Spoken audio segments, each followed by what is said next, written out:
Vuonna 1896 oli käynnissä siirtomaavaltojen kilpajuoksu. Kuningatar Victoria antoi käskyn lähettää erikoiskoulutettu retkikunta tehtävänään etsiä uusia alusmaita Britannialle, suorittaa erittäin salaisia operaatioita ja viedä sivistyksen ja kristinuskon ilosanomaa ali-ihmisille. Hänen majesteettinsa salaisessa palveluksessa osa 478 Jaarlin luovuuden tuska. Ai, hyvä ystävä. Nyt on syytä huudahtaa niin kuin tuo kelpo munkkin on perin joon aikoinaan. Ystävät, tulkaa joutui. Minä olen juonut ähtiä. Te voitte aivan kertaa kaikki se fantastista champagnea. Thank you very many, my dearest friend. Se ei olekaan mitään champagnea, vaan aitoa ranskalaista valiojuomaa.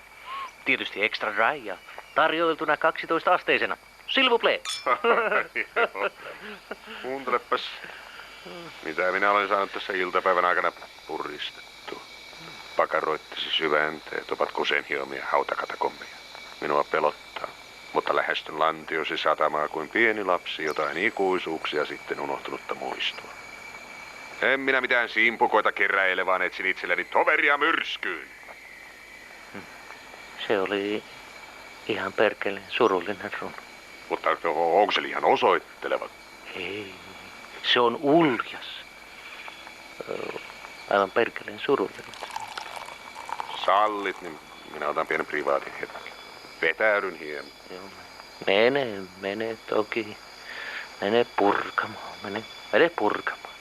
Ota siitä nyt nuo champagnen närppeet mukaan ja huuda jossain tai tee ihan mikä parhaalta tuntuu.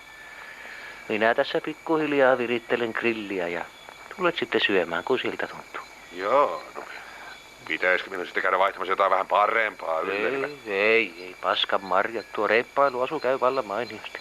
Minä vaan meinaan ihan semmosia pikkusia banaanilehtiin käärittyjä pikkulihamössörullia tässä.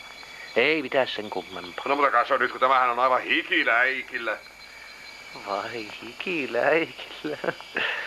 Kyllä. Palaver on päättynyt.